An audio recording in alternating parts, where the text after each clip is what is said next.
എക്കാലത്തെയും മികച്ച racing driver ആരാണെന്ന് നമ്മൾ ചർച്ച ചെയ്യാൻ തുടങ്ങിയാൽ കുറച്ചു പേരുകൾ എപ്പോഴും ഉയർന്നുവരും.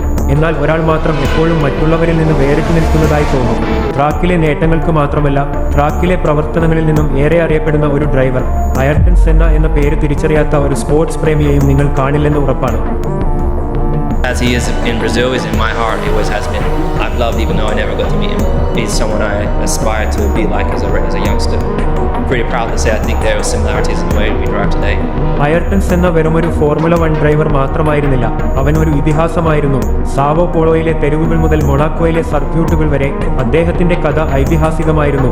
ഈ വീഡിയോയിൽ നമ്മൾ നോക്കുന്നത് അയർട്ടൺ സെന്ന എന്ന അതുല്യ പ്രതിഭയുടെ സമാനതകളില്ലാത്ത നേട്ടങ്ങളുടെയും ഫോർമുല 1 ചരിത്രത്തിലെ തന്നെ വൺ ഓഫ് ദ ഗ്രേറ്റസ്റ്റ് ആയ അയർട്ടൺ സെന്നയുടെ ജീവിതവുമാണ്. 1960 മാർച്ച് 21 ബ്രസീലിലെ സാവോ പോളോയിൽ ജനിച്ച അയർട്ടൺ സെന്ന ഡാ സിൽവ കുട്ടിക്കാലം മുതലേ റേസിംഗിൽ കഴിവുകൾ പ്രകടിപ്പിച്ചിരുന്നു. വെറും 4 വയസ്സുള്ളപ്പോൾ തന്നെ അവൻ അവന്റെ അച്ഛൻ നിർമ്മിച്ച ഒരു കാർട്ട് ഓടിച്ചുകൊണ്ടായിരുന്നു റേസിംഗിലേക്കുള്ള അവന്റെ ചുവടുവെപ്പ്. ഈ അഭിനിവേശം അവനെ കാർട്ടിംഗ് ചാമ്പ്യൻഷിപ്പുകളിലേക്ക് നയിച്ചു. 1981ഓടെ സിംഗിൾ സീറ്റർ റേസിംഗ് പിന്തുടരാൻ അദ്ദേഹം യൂറോപ്പിലേക്ക് മാറി. ലോവർ ഫോർമുലകളിൽ ആധിപത്യം പുലർത്തിയ ശേഷം 1984 ടോൾമാനിനൊപ്പം സെന്ന തന്റെ ഫോർമുല 1 അരങ്ങേറ്റം നടത്തി. ആ വർഷം മൊണാക്കോ ഗ്രാൻഡ് പ്രിക്സിൽ അദ്ദേഹത്തിന്റെ വെറ്റ് വെതർ പെർഫോമൻസ് ഭാവിയിലെ ഒരു താരത്തിന്റെ വരവിനെ സൂചിപ്പിച്ചിരുന്നു. 1985 സെന്ന ടീം ലോട്ടസിൽ ചേർന്നത്. തന്റെ ആദ്യ ഗ്രാൻഡ് പ്രിക്സ് വിജയം പോർച്ചുഗലിൽ നേടാനും സെന്നയ്ക്ക് കഴിഞ്ഞു. എന്നാൽ 1988 മുതൽ 1993 വരെ മക്ലാരനിൽ വെച്ചാണ് സെന്ന തന്റെ ലെജൻഡറി ഫോമിലെത്തിയത്.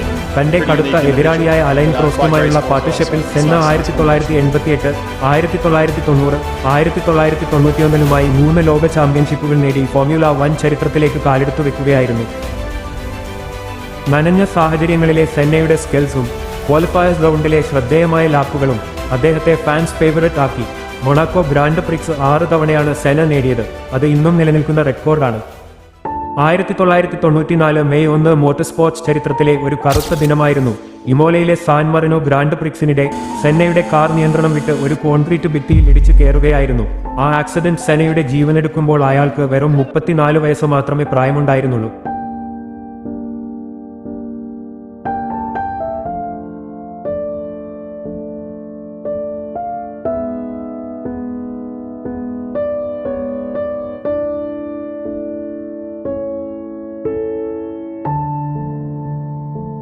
അദ്ദേഹത്തിന്റെ മരണം ആ ആഴ്ചയിലെ ഒരേയൊരു ദുരന്തമായിരുന്നില്ല. യോഗ്യതാ മത്സരത്തിൽ സെന്നയുടെ സുഹൃത്ത് റോളണ്ട് റാറ്റ്സെൻബർഗറിന് ജീവൻ നഷ്ടപ്പെട്ടിരുന്നു. ഇത് സെന്നയെ മാനസികമായി വളരെയധികം ബാധിച്ചിരുന്നു. ബേസൽ സ്കൾ ഫ്രാക്ചർ ആണ് മരണത്തിന്റെ ഔദ്യോഗിക കാരണം. എന്നിരുന്നാലും പല ചോദ്യങ്ങൾക്കും ഉത്തരം ലഭിച്ചിട്ടില്ല. മെക്കാനിക്കൽ പ്രോബ്ലംസ് ആണ് അപകടത്തിന് കാരണമായതെന്ന് ചിലർ വിശ്വസിക്കുന്നു. മറ്റുള്ളവർ ബോധപൂർവമായ അട്ടിമറി പ്രവർത്തനത്തിലേക്ക് വിരൽ ചൂണ്ടുന്നു. ഔദ്യോഗിക അന്വേഷണത്തിലെ പൊരുത്തക്കേടുകളും അപകടത്തെ ചുറ്റിപ്പറ്റിയുള്ള സംശയാസ്പദമായ സാഹചര്യങ്ങൾ ഉള്ളതുകൊണ്ട് കോൺസ്പിറസി തിയറീസ് ധാരാളമുണ്ട്.